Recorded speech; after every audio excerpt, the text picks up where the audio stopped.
I'm Commander Shepard, and this is my favorite podcast on the Citadel.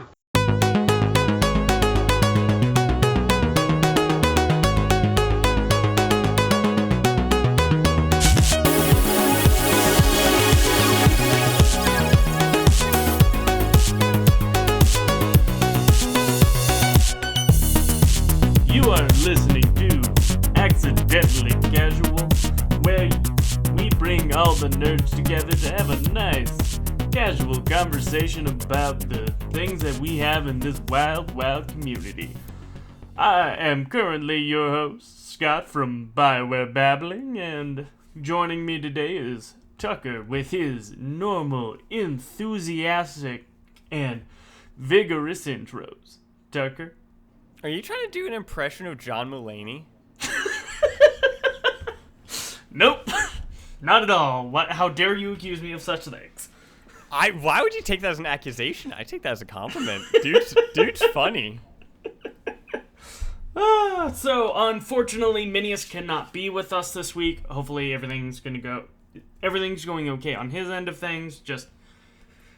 Couldn't make it in this week, which is fine. So you're gonna have to deal with the two of us today. So, all right, let's get this show on the road, shall we? And so something that we bring up a decent amount on the podcast, or at least that I bring up on the podcast a decent amount, is Game Pass, and I talk decently about Xbox. So it'll only be fair with how much I talk well of Xbox to talk negatively of Sony. So they're deciding to remaster The Last of Us again for the PS5? Yeah, I was about to say, this is the second remaster that they've done, correct? Yeah, they remastered it for the PS4, and then apparently they were doing another remake for it for the PS5? So they're doing so they're doing more than just a remaster. They're doing a remake. Oh, that's...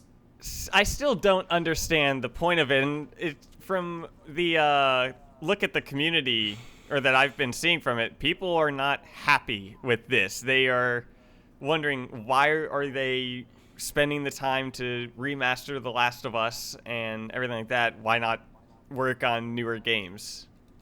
Yeah, well, and especially it's like, because isn't the PS5 reverse compatible with PS4? I think so. I'm not 100% sure. I know that Xbox is at, everything's backwards compatible at this point. Yeah, which, okay, Xbox learned its mistake first time around. So. Oh, not just that. Another quick thing with that.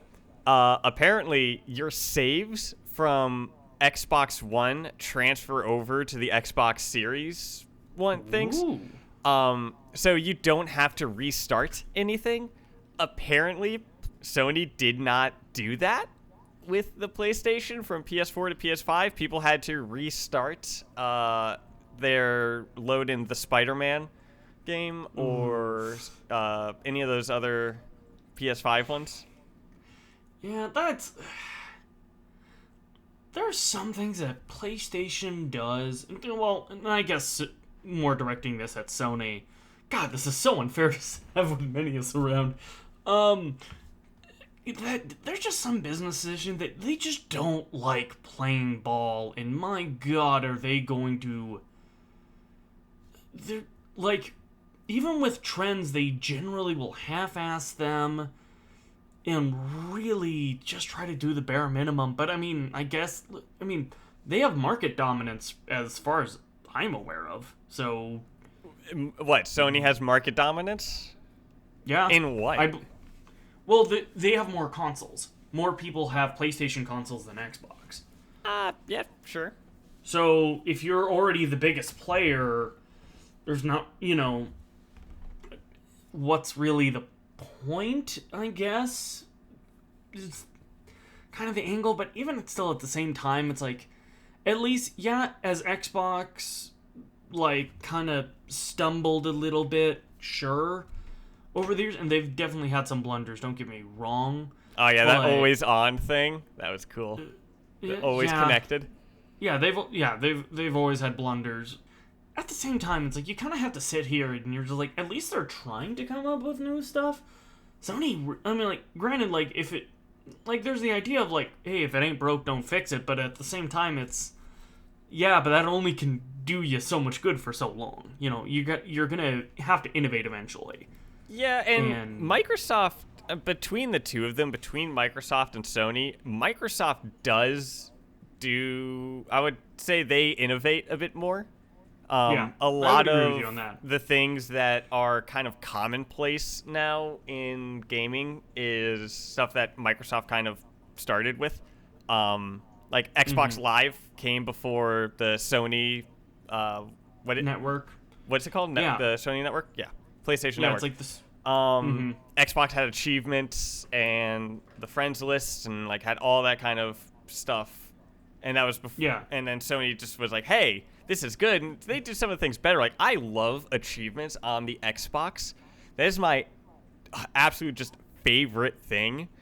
But I like Sony's system a bit better, where it's rated bronze, silver, and gold, and then you get a platinum for finishing it. Yep. I do like that, but Yeah, like there's definitely things they can do better, but a lot of the times they're generally for a lot like some of the innovation. I remember like they were backwards compatibility, which is something that Sony still is having some issues with. That Microsoft is just like, yeah, no, we'll just do that. Yeah. Well, like one is like I know a lot of people bring up, especially in the realm of like cross compatibility, that like, oh well, PlayStation tried it first. But it's like, yeah, they like dipped their toes into it, which was one of the first times that they had really shown that they were innovating. But at the same time, then they just stopped and kind of started backtracking. And at this point, now Sony's arm has to be like pinned for them to, at least when they were starting to do cross-platform, it was Microsoft. Well, Microsoft cheats a little bit by having PC, a giant PC market as well. So they were able to do that type of crossplay, but then they started doing things with Nintendo. I think Minecraft or Rocket League may have been one of the first kind of...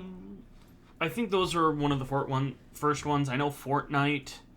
Yeah, but Fortnite came later after those games. But Sony still has some issues with their wanting to do cross-platform. Yeah, that's fair.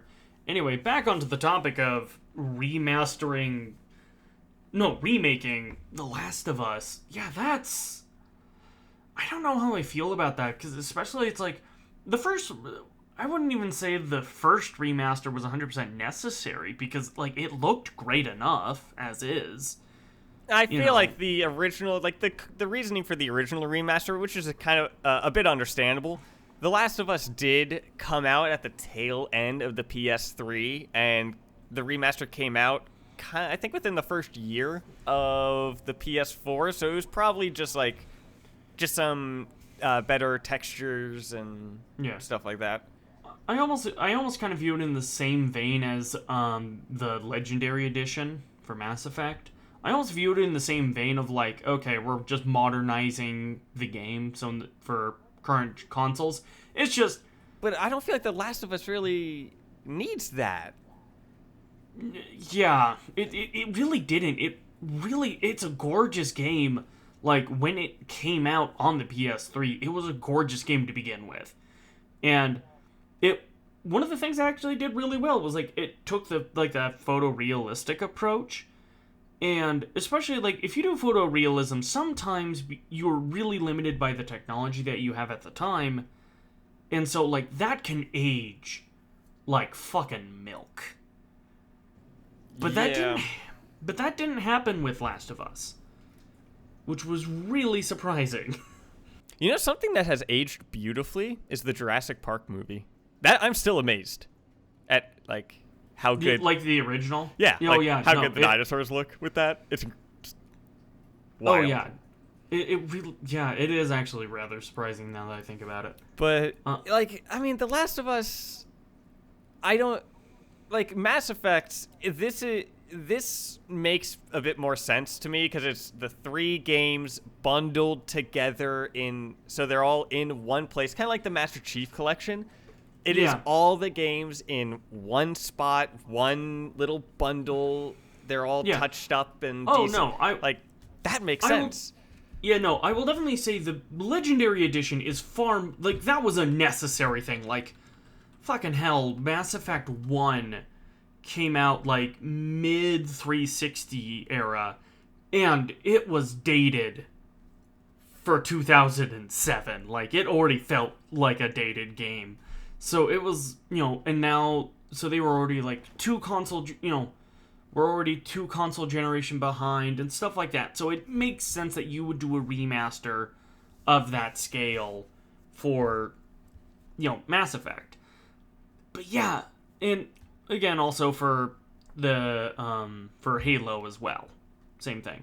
But The Last of Us? I mean, you already had a remaster, which was pretty good, pretty well received, and it made sense.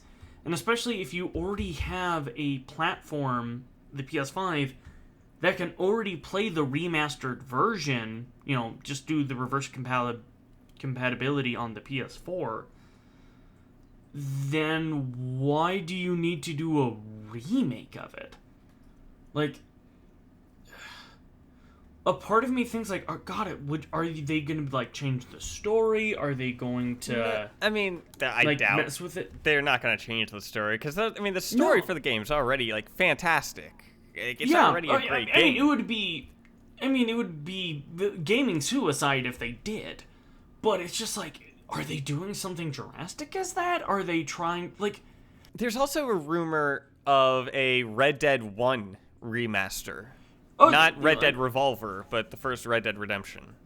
Yeah, I mean, like, yeah, that one could use a remaster for sure. Especially absolutely. Because with Red Dead 2, which again, I've been spending so much goddamn time in that game.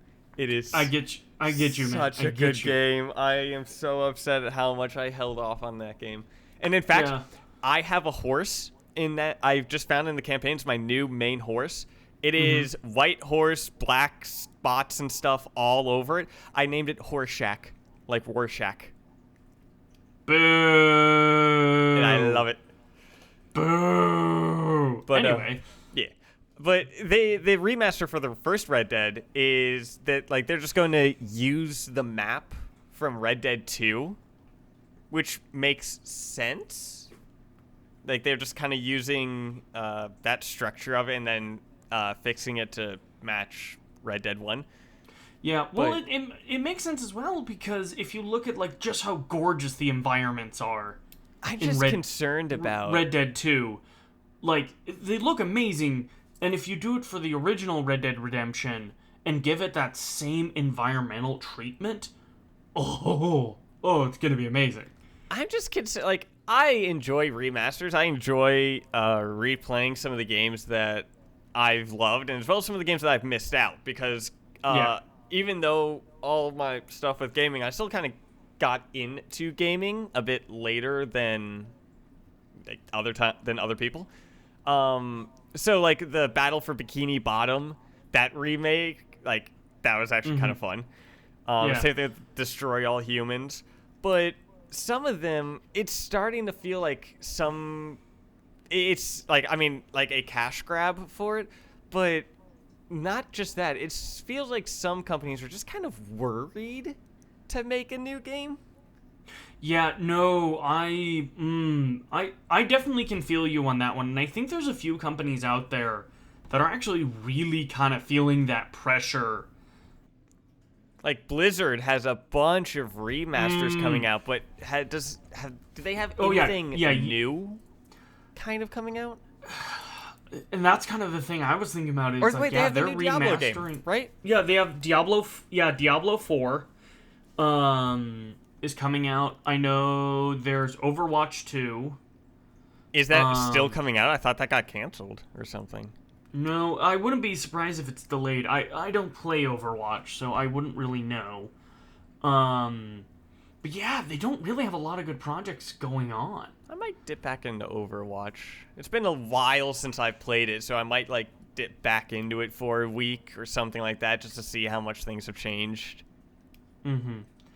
Yeah, I can agree with you on that sentiment. It does feel like some companies, well, even BioWare, you can even maybe they're just dipping their toe into it, where they're maybe more just like, almost like kind of afraid to like, okay, let's release something that we know that they'll like, and they won't kill us. If you saw that video that came out today, that's comparing, that's like just a comparison video.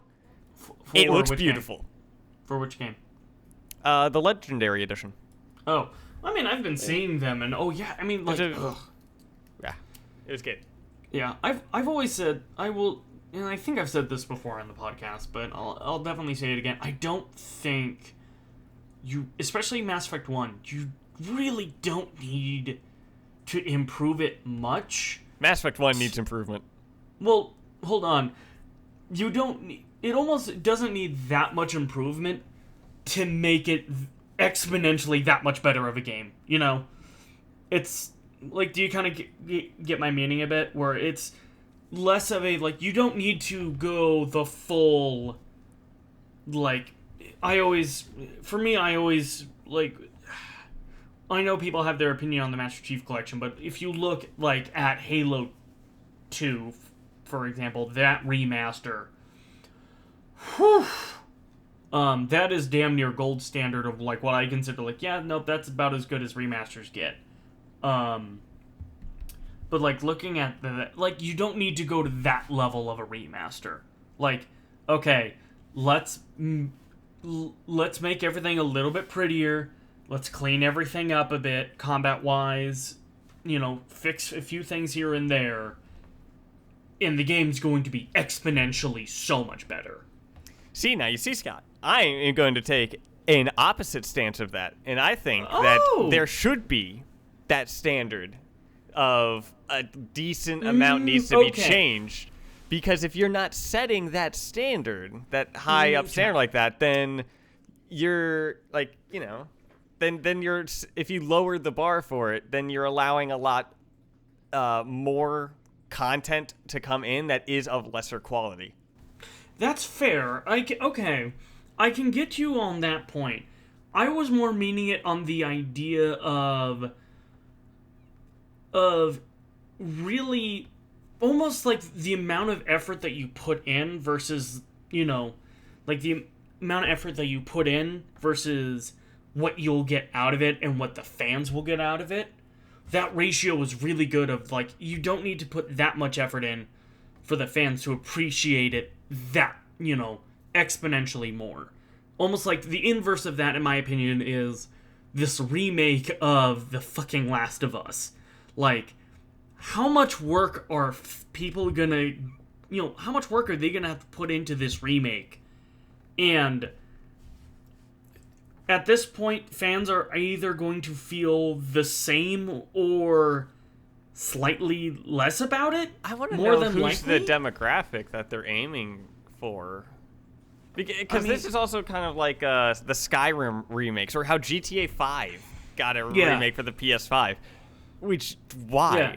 It didn't need that. Like, I appreciated the remaster from the 360 to the Xbox One.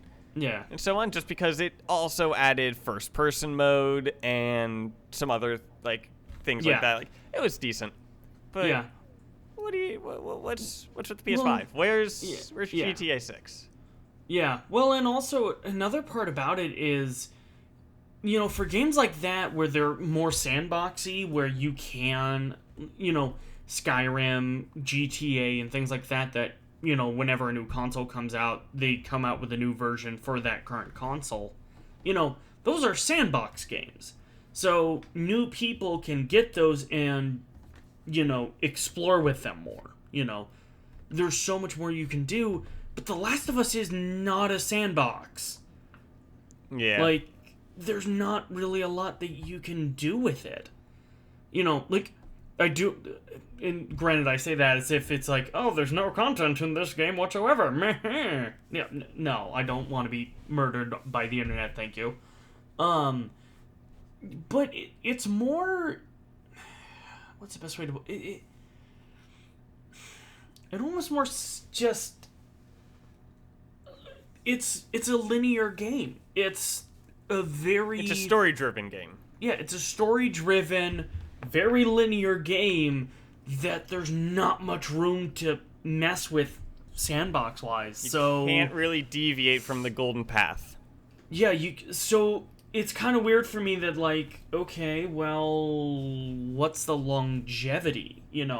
What's really gonna bring people to mess around with this over and over again? And well, supposedly, there's a Last of Us TV show that has the director from Chernobyl, which is a show that I am meaning to watch. I've heard that they may try to, like, make it a one-to-one adaptation of the story, which I think is a horrible idea, but we already have topics that we have to talk about today, so I will just This is one of the topics, so keep going. No, I'm not squirreling off that easily. So I'm just gonna more just say, like, I think it's a bad idea that they are gonna try to do a one-to-one. Exploring the world of Last of Us, that's a different story, but like a one-to-one of the game, I just don't think that's gonna work. But I don't know if they would, like, try to tie it in. That's the one thing I'm kind of wondering is, like, would they try to tie it in with the TV show? It would be like a selling point or something for it, but Yeah, I mean, it can't would be the first imagine time. people who's the new people in the audience who is watching the show who hasn't played the game, who is now, after watching the show, going to go out and buy the game. Like, how many people is that? Yeah, no, that's not a thing. And also, I'm going to venture out and say that there probably would be just more people who have played the game and would play, gaming is a lot more popular than people give it credit for. And so, it doesn't make sense to me. It's... Like, I wonder how many people, after watching The Witcher on Netflix, how many people then went out and played Witcher 3 for the first time ever. That one would be interesting, because then you also have another dynamic of, like, how many people bought the books. Yeah. Which apparently, according to the author, not a lot of people, like, when the games came out, the popularity of the book really didn't change much, which is interesting, and I don't know if with the show that increased because they stayed much more faithful to the show. And that might be, like, the key selling point is, like, you have to stay faithful to the show, so then you can go back to the original and then, like, compare the two. But even still, it's just, like, I just don't see it. It's just, I don't see the logic in it. And apparently there was the original idea was for a remake of the original Uncharted game. But yeah, that was, like, that they makes decided sense. that wouldn't work. I think that could use a remaster. Absolutely. Like, I mean, the first Uncharted game was 2006? Yeah. Or something? Yeah. I think you're right. So, like, but yeah, like, I think that could use a remaster. Not to say these are really ugly games. It's just, yeah, give them a good new modern paintbrush. And stuff like that. And, yeah, I think fans will appreciate it. And especially, I think a lot of people are more familiar with, like, Uncharted 4, but they're not really familiar with, some of the older games. So I think it would be a good way to introduce it, but I also tried playing the first Uncharted game, and mechanic-wise, I feel like it wasn't really holding up as well. So, like, that could also be a reasoning for a remake, is to finally tune the gameplay of it. Yeah, because especially if you're talking about platformers and stuff like that, and if you don't have the mechanics down, you're not in for a fun time. Did you know that platformers and so on like that, or any of those games where you have to run and jump off of a ledge or anything like that, has something called the coyote effect? And that is a bit of the ledge that hangs off of it that the player can either...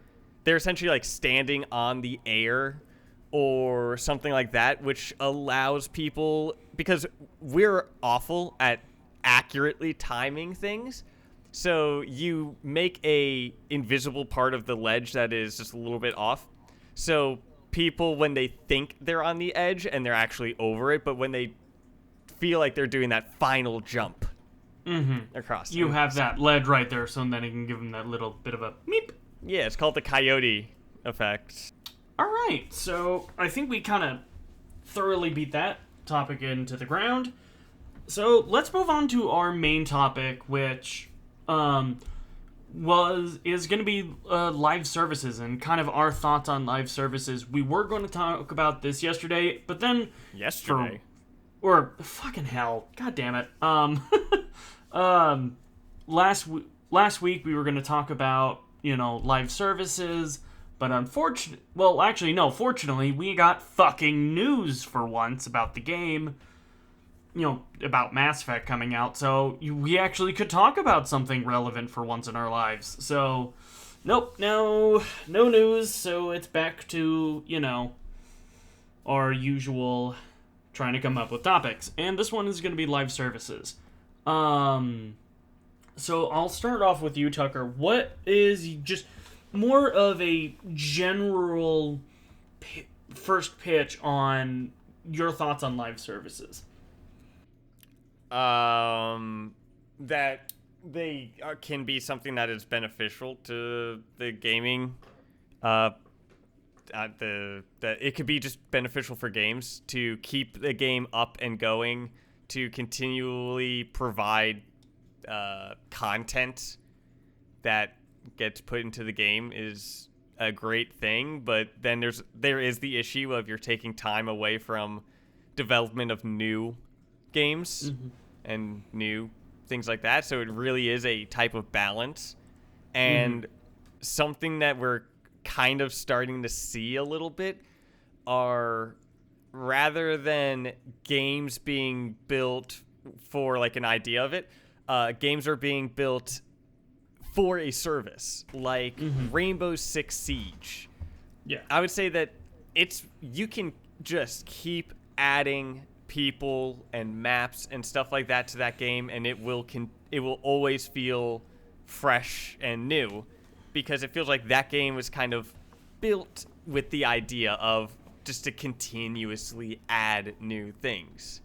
While other games like GTA 5, while the open world things are great for to continuously add content, GTA 5 feels like they kind of may have designed themselves in a corner, like how now that every person has motorcycles that can fly and shoot rockets and all that stuff like that, and it kind of makes some of the other prior stuff obsolete.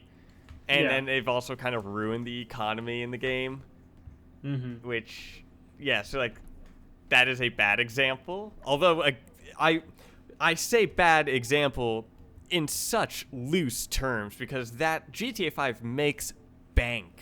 Oh yeah, I was about to say, like, it may not have done it works well money wise, but I mean, personally, I stopped playing GTA 5 online because of all the stuff that they kept adding, and it was just everything was just overpowering the prior thing, and I wasn't able to keep up. And so then once you're not able to keep up, crazy.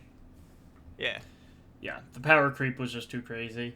Yeah, live service for me, live service is kind of a weird thing for me. One of the things that I actually generally have even the hardest time of, like, what do you even define as live service? Because I remember I think it was Casey Hudson. It was either Casey Hudson, one of the people who was in charge of Mass Effect. But I remember him saying, he flat out said, like, yeah, no, literally almost every single game BioWare has come out with in, for I want to say since probably Mass Effect 1, because I don't think they, either of the SWTOR games had got any sort of DLC, but, for a long time now, that a lot of their games have been always had an element of live service to them. that, be it mainly and for the last long while, it's been through DLCs. Yeah. And then, Mass Effect 3 introduced loot boxes, an obscure way to do loot boxes, I would say. And then I don't know actually what the microtransaction system for Dragon Age Inquisition's multiplayer was. I don't play it. I have never played it. I don't think I ever will. Neither have I. Honestly, the only reason why I play the Mass Effect multiplayer is for my Mass Effect friends, in the different Discord groups I'm in. I'll play with them.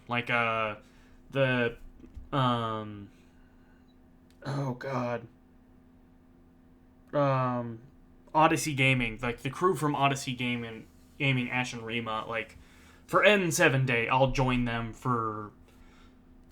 in Mass Effect multiplayer. I remember I did that with them about 2 years ago, and then obviously for the stream, we do have, for the stream and stuff, I'll do it, but I just don't play it that often.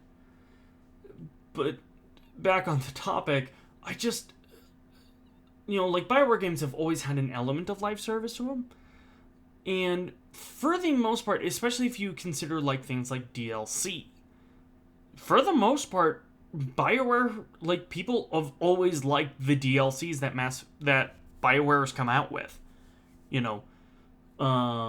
And some even argue some of the best DLCs ever made come out of BioWare. Yeah, you always see Lair the Shadow Broker or Trespasser. Trespasser is huge. That one I think might be a contender for one of the best DLCs. Or another good one is the Citadel. The Citadel DLC is a good one. But there's also other games. It's not the only game that BioWare isn't the only one that makes fabulous DLCs.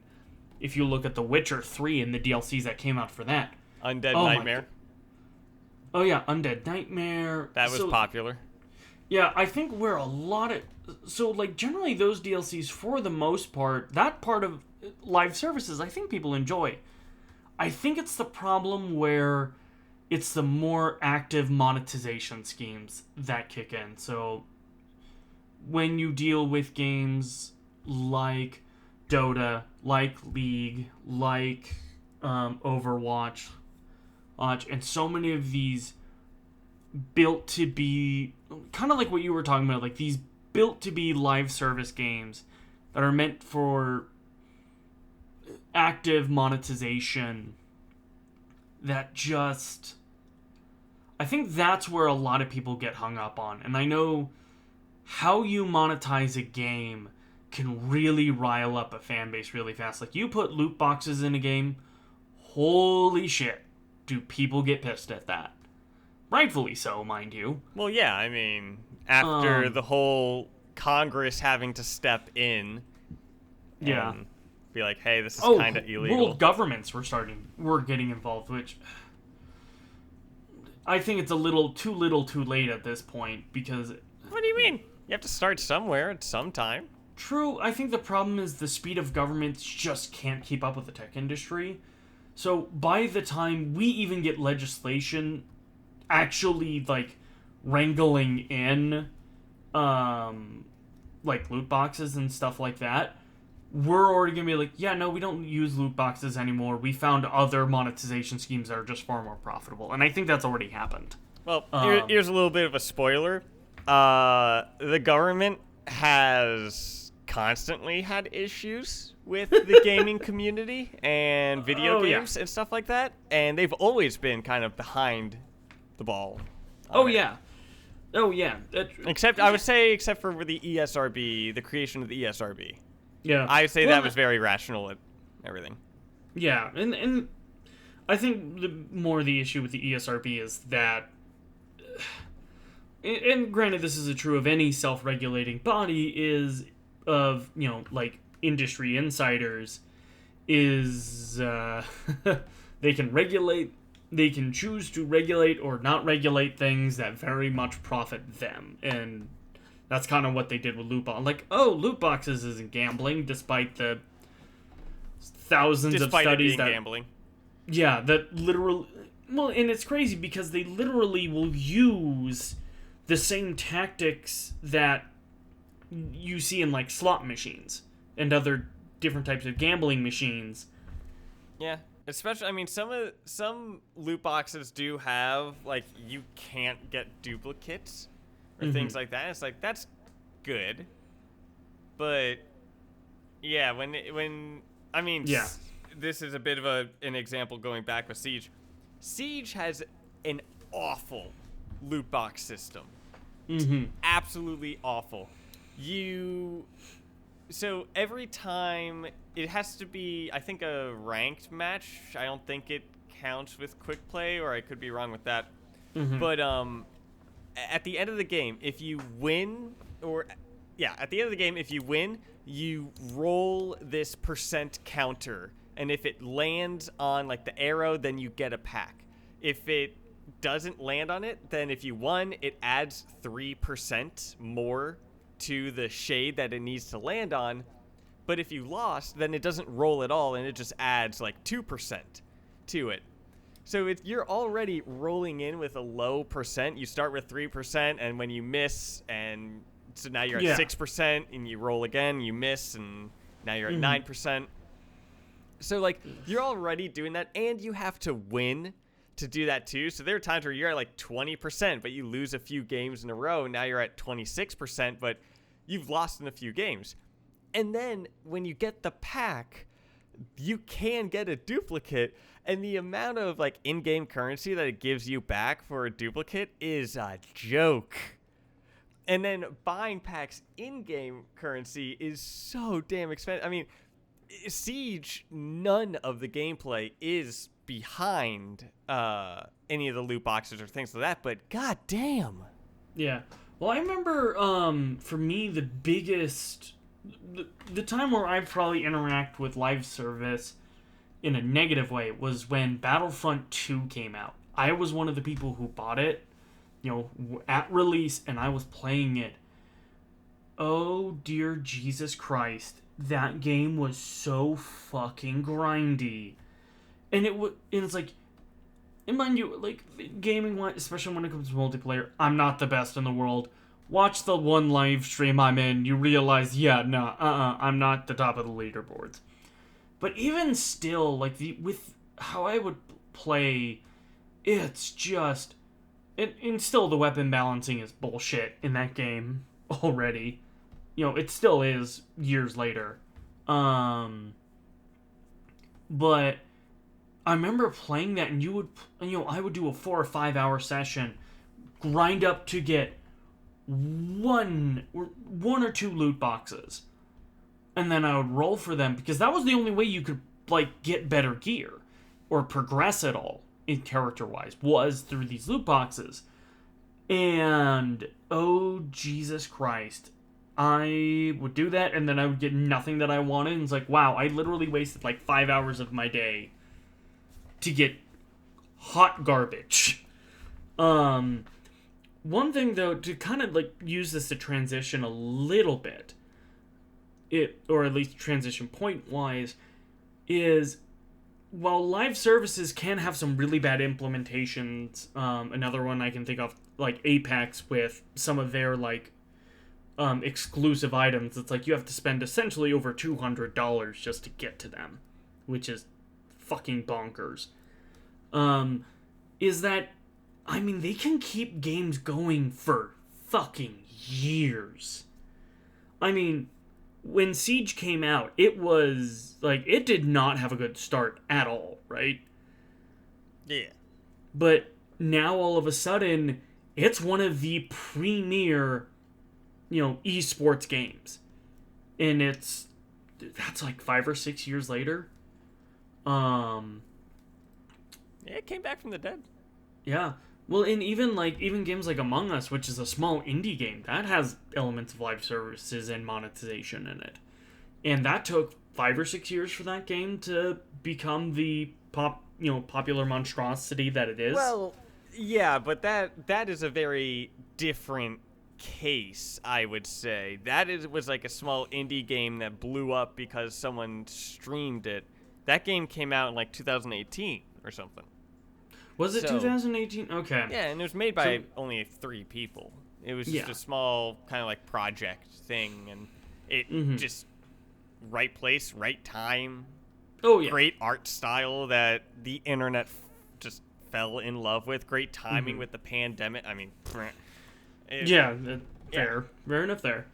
Well, and almost Fortnite kind of fell into the same category as well, as kind of a game where it was like it was kind of popular, not really. They kind of put in this like battle royale to see how it would work.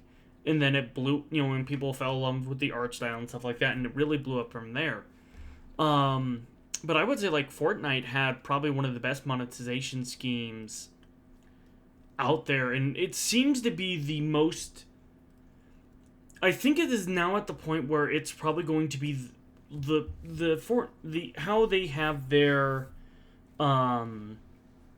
monetization scheme set up is generally, like, through skins and things like that you can buy only for a limited time on, like, the little, like, storefront that they have. And then there's also a battle pass, which also gets you skins and extra goodies as well. It seems to be that has been the most accepted type of monetization, because it's not random, you're getting what you want. There's a little bit of market manipulation where it's, oh, the skin will only be available for a short time, and then after that, who knows? But after that, I think that game really kind of showed, like, okay, this is probably the best way to monetize your game, especially if you're more of a live service game. And I've seen a lot of different games adopt that style. Even Anthem had practically the same style of monetization as Fortnite did. Which is why I've said on the podcast before, more than likely, I would bet a bottom dollar that Anthem made a profit. Is just on that fact alone of that monetization scheme has been shown to be successful in the past. And with the amount of sales that Anthem did have, and, granted, it's hard to know how big the player base was and stuff like that at any given point, but I bet you Anthem did probably make a decent amount of money. It probably made some money, but not enough that EA wanted to keep spending money towards it. Yeah. One thing I think live services also lends to, it helps keeps games relevant. If you want your game to always, you can always go the Sony approach, which is, where they most of their games really do not require live services. They really don't. Like God of War requires none. Last of Us requires none. Zero Dawn Horizon doesn't require any, and there are others as well. But, they also really make sure they spend the time and make sure those games are good, but they don't come out very often, and they're fucking expensive. You're talking, I think Horizon Zero Dawn, I think that was made for $80 million, if not more. I have no idea. Yeah, I think it was something around there. But like most AAA studios, they're dropping what, 100 million into their projects about on average. Yeah. About 150 million. Yeah. And then you're spending about that same on marketing. Which I've always I've always had my issues with marketing, where it's just like, really? We need to spend that much to market the damn game? Okay. Yeah. Buying because when you're with that, you're paying also against competitors. Like, you're buying commercial time. You're buying because Yeah. when you're not only buying to advertise your game, you're buying to not have other things be advertised. That's as well. fair. That's fair. Just, I mean, okay. that's a bit of my view on it, and I mean that is one small piece of it. I'm sure there's a bunch of other things that are taken into account of it, but that's one thing that. Yeah, but I mean, so and while they can do that, the problem is like their games eventually they fall out of obscurity. Yeah.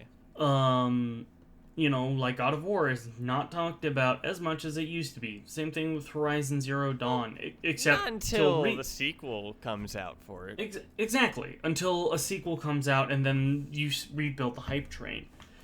But I think one of the biggest problems that I think people need to really and understand, yes, it's all about money.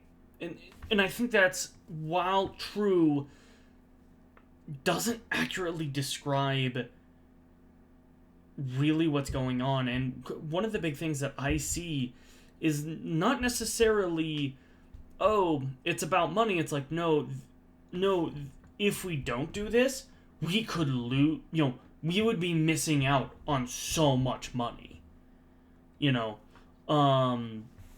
Like, I'm just imagining how many games that didn't have, like, Overwatch, for example.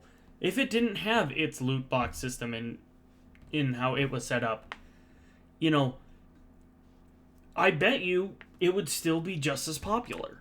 It would have... Well, maybe, because I would say something that helps keep Overwatch popular is its continuous addition of new people to play as, new maps and stuff like that. And all of that comes, from my understanding, it is free. Mm-hmm. So, and it is paid, and this is an argument for microtransactions, and I do support microtransactions because they can be helpful for the game. They just need to be done right. And when they are done right, which, again, it's been a while since I've seen Overwatches or things like that, but just in a base idea, having it just be like cosmetics, it doesn't affect gameplay as much. It's just kind of side things to change how your character looks. And the people who want to spend money on that helps fund new maps, new characters, things like that can potentially split the base, that those get free and available to everyone. Because part of the issue was when you had to buy DLC, when you had to buy map packs and things like that. I remember battle passes and stuff like that would come with like different maps. I remember you would have to, if you were in a lobby with some of your friends and you're just playing through, you're having a fun night, and then one of your friends now gets kicked from the game because he didn't buy the second DLC pack that came out that has the map that we loaded into. Yeah. Oh, and that, or certain game modes that would do that. And that was an issue, was the split that was going on there. Well, I wouldn't say it would do more than just half the community each time that, it would I remember a good example for me that I experienced was when Battlefield 1 came out. I'm a giant World War I nerd, and when I saw that game, I was like, okay, I want to get into it, and I really enjoyed it. But I remember with each DLC that would come out, I mean, good lord, you're talking, you would lose half, we'll use half, for example, if, let's say half the group bought the battle pass for the Verdun DLCs, for the Verdun maps and stuff like that. Well, there's half your player base gone. Well, then, I can't remember what the next DLC was, that half is then halved again. Yeah. And then the Eastern Front, like the Russian front, when that came out, then you're getting halved again. So now, you're losing, just the number of players that you're getting that can experience some of this. And now with like the DLC packs and stuff kind of being just open and available to people, like I've been playing Battlefield 4 with some of my friends. That is an old game, but we have all of the maps and all of the things like that, so it's like easy to go through. Same thing with Battlefield 5 and Battlefield. Like we've just been going through the Battlefield games. Yeah, I think it's at a point where I think the gaming community and the industry as a whole has realized that, you know what, free maps, free characters, and stuff like that, that is the way to go. Well, keeping people together. Yeah. That's the main idea, but, I can agree with you on that. Like, so fun fact, the only reason why I bought the Verdun DLC is because, this is going to be a really weird tangent, my heritage is from France. And my great-grandpa actually fought. Actually, no, I had two great-grandpas that actually fought in World War I. Cool. And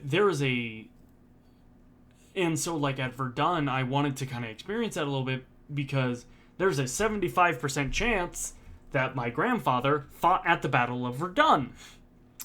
Now, why do I say 75%? Because 75% of the French army fought at World War I because of their essentially how they rotated men out. Once pretty much the Battle of Verdun was over, 75% of the French military had gone through Verdun at some point. So Okay. Fun random history fact of the day for you. Cool. Do you know what also is a cool little fact thing? Our obscure person thing of the week. However, we don't have Minius, so it would feel improper to do a Mass Effect character. So, based on his I don't know, recommendation of last week of how we talked about animals, I don't ever recall that. So we're in the wake of Minius missing here, we're going to do an obscure animal of the week. Yep. And, because there's absolutely no proof whatsoever that obscure animal of the week was ever done, you fight me on that one. So, we're going to start this totally brand new series, never been done before on the show, Obscure Animal of the Week. We're going to start with shifty space cows.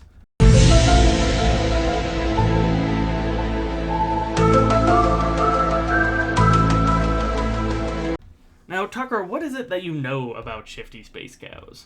Well, I mean, do they eat the cows? Do we know if that is like a thing? I think so. Like, do they eat them? I think so. Like, have we gone by like the Presidium and there's like a burger joint? Well, no, because Vetra cooks you oh god, I have to remember because it's really awkward. Like the wording that she used was really awkward, but it was like cow steak or something like that. So I mean, yeah. How much does the shifty cow take? Like, the shifty cow continuously takes money away from you if you don't look at them, right? Or is it a set amount? I think it's continuous. I think it only takes, like, 100 credits at a time. And I think it might actually, like, increase more and more each time. I hope that's an achievement in the Legendary Edition. Like... 5 gamer score or bronze thing or something like that. Like, did that cow take something from me? Like, have that be the description. Oh, yeah. And it'll have it be, like, not a secret achievement, but have it be a little bit of a hidden one where... No, there needs to be another one where it's, like,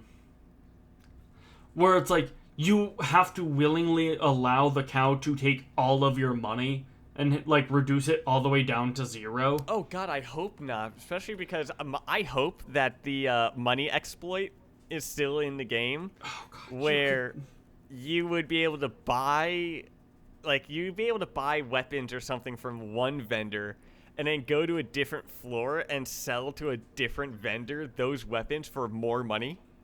Yeah. Oh, God. Like, to be fair, oh, hi, Cow Cow. Have you joined the podcast? Do you want to be our obscure character or animal of the day? Of the day? Yes, that is. Here, come here, Cow Cow. Come here. No? No, you want to? No, get over here. Ah, hold on. There we go. Hey, Cow Cow. Fun fact. Despite the name Cow Cow, I don't think that's a cow. It is not a... While this cat is incredibly shifty, it is indeed not a cow. This is just a very shifty cat named Cow. And to add a third one into that, have you ever heard of a panda ant? Panda ant? A panda ant. I've never heard of that. So, Please tell me more. A panda ant is an ant that it's a black and white. Well, it's not an ant. It's a wasp. And it's black and white, and it has okay. hair and stuff on it. It's it's called a panda ant because of what it looks like, but it's also called the cow killer ant because the sting is incredibly powerful, and it's not really good. Only the females, though, of these panda ants have stingers. The males don't have stingers, but they have wings. And apparently, there is such an issue of researchers being able to depict, this is the female panda ant, and this is a male one, because they can't tell that they're the same species unless they are mating. Oh, that's interesting. Yeah. So, but there's not much known about them. They're only in some mountain areas, like the Andes and so on, like that. But yeah, it's a little, it's a panda ant, and it's both adorable and terrifying, and it's not an ant. It's a wasp. So, you thought that you would only be getting one obscure animal? No, you got a space cow, a cow that is not a cow, but it's still shifty, and a panda ant that is not actually an ant or a panda. It's a wasp, and they're assholes. Yeah, and also with extremely painful thing. But I mean, if you want to throw a fourth one into that mix, Jesus Christ, there is. Well, see, when we were talking about obscure character, there's another thing I thought of too. So there's this thing called a sea pig, and it is damn ugly. Here, I will send this picture in the Discord chat. Okay. That is a sea pig. Jesus. It is it is a bottom feeder that eats organic particle from mud. It eats mud, basically. I mean, there's a suckerfish do the same thing. But look at that face. And it's called a sea pig. It looks like a potato that has grown those weird sprouts. things. Yep. Yeah, the sprouts. And it's no, that potato's alive. Well, I mean, potatoes are alive usually to begin with. It's just this is a fish potato. This is what happens when you only get me and Tucker on the show. You get to hear about people listen shifty space cows. Yeah, but these are cool. I mean, look at that thing. Oh yeah, but you get to hear us talk about shifty space cows. Cows that are just shifty, but not actually cows. Those potatoes that are actually underwater sea creatures. That aren't pigs. And then also panda ants that aren't pandas. They're not ants. They're wasps. If you want to hear more weird conversations like this and what other, shenanigans that we do have a Discord group. We do. Which we will link down and below. And please join us there for just random other conversations like that. And we do on the Discord chat, there is a pets or animals little tab where people have been almost every day. Someone shares a picture of their cat or their dog or something. It's phenomenal. Yeah. Do you know what? To give you guys extra incentive, especially since you've listened to all the way to the end of this podcast, I will take a picture of my cat, how she is currently in my arms right now as I'm recording this. So, I think with that, we gotta close this special episode with just Tucker and I. Thank you guys for... You can find Scott here at BioWare Babbling, the YouTube channel, as well as at Twitter at BioWare Babbling. I am on Twitter at AppyTucker, as well as on the channel Talking About Games.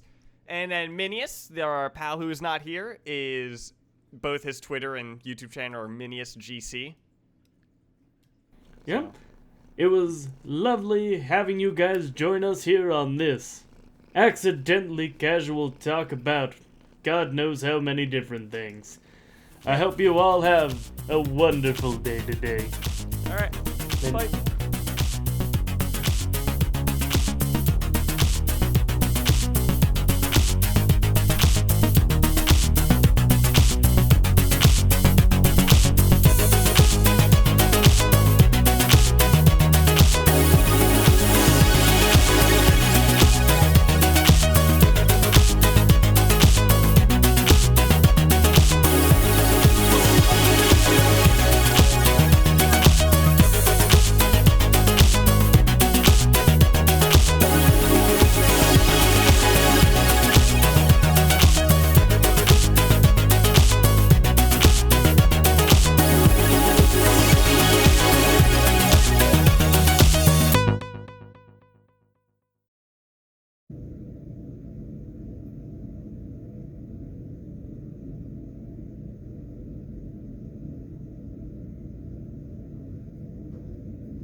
You're still here.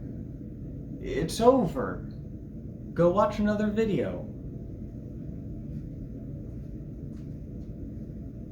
Go.